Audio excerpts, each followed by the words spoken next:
यद्यपि प्रभु के नाम अनेका, श्रुति कह अधिक एक ते एका।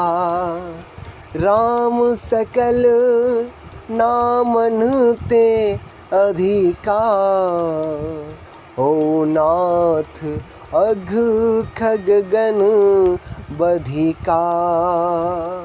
श्री देवर्षि नारद जी प्रभु श्री रामचंद्र जी से कह रहे हैं कि यद्यपि प्रभु के अनेकों नाम हैं और वेद कहते हैं कि वे सब एक से बढ़कर एक है, तो भी हे नाथ राम नाम सब नामों से बढ़कर हो और पाप रूपी पक्षियों के समूह के लिए यह वधिक के समान हो।